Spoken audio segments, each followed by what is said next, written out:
Hello. Thank you for being here. Today I am going to be reading you another poem.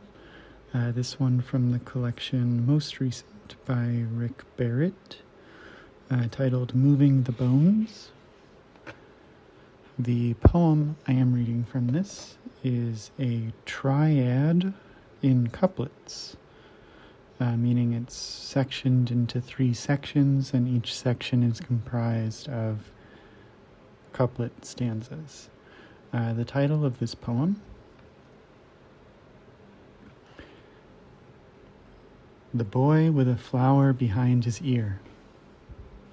1. When you have been on trains, on buses, on the road with someone for months, living with each other's filthy teenager things, you don't expect him to come up with a neat shirt and black trousers from the bottom of his backpack on the last night, which is what he did, looking like a waiter, his hair wind-blown across continents, now cut as if for a ceremony, his blue eyes like the summer's oceans.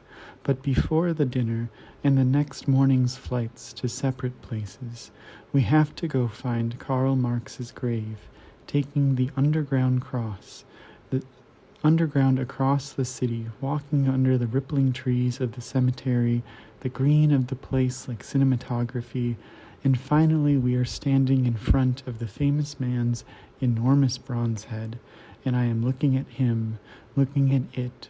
I am looking at the side of his smiling face, his ear, and the speck of shaving cream I point out to him, wanting to touch him there, 30 years his white shirt ahead of me on the path back. 2. On the podcast, the psychologist talking about death and our need to accept death describes a state he calls an anticipatory resoluteness, with solicitous regard for others, that will make your life seem an adventure perfused with unshakable joy. Those were his exact words. I wrote them down, understanding that what needed such breathless saying, I have brought to one word: you. The one word encompassing all language, all tasks, all meaning, you. Like those saints in paintings, working with a skull on their desks, like the psychologist saying that the knowledge of death makes for an enlightened life, but instead of knowledge or a skull on my desk, there is you. And the little blur, the little flicker, the little bloom of it on the page, you, which is only to say he was right, the scholar of poetry who insisted that the work of poetry is the work of preserving the fact of the beloved, the you of the beloved. The work of poetry is preserving the face of the beloved. 3. Like the boy with a flower behind his ear who's been interrupted in his pleasure, a pleasure first figured in the sprigs of jasmine and rose in a round clear vase on the table, the water in the vase so full as though it's just been filled, the leaves of the flowers also full of the glossiness of the clean water and of the plums and cherries also on the table, the fruit rendered by the painter in a tumbling cascade just at the base of the boy's torso, where the painting is in shadow, is shadowed with a kind of privacy, the last and long part of your looking, where you will finally notice the boy's finger bitten by the lizard still dangling from the finger, the lizard that must have emerged like a snake from the Eden of those fruits.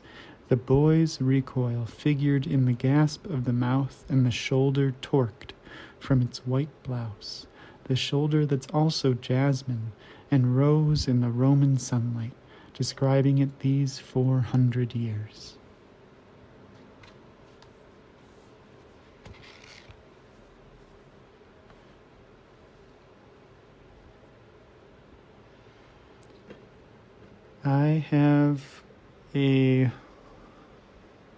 I feel like a late coming to the work of Rick Barrett. I didn't really get the chance to meet him until maybe 2019 here in Seattle at the lovely Open Books. He runs a low residency MFA, the Rainier Writers Workshop around here, of which I believe the owner of Open Books, Billy, graduated.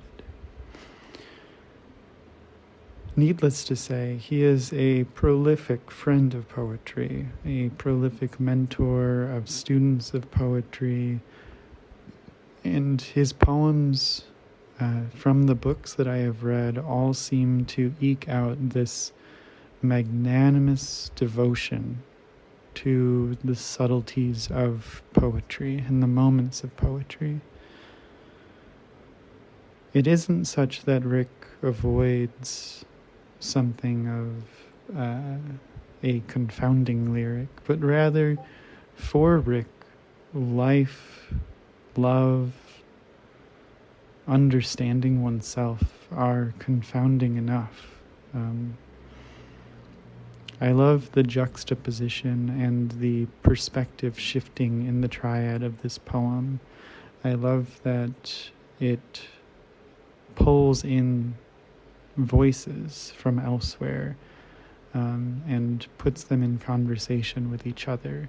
Not necessarily direct conversation, but a kind of conversation in the way that people writing dialogue in novels will often write the dialogue of each character separately and then just pair it onto the page. I think of how every conversation is a combat between two separate goals, and that sometimes, miraculously, they're both achieved.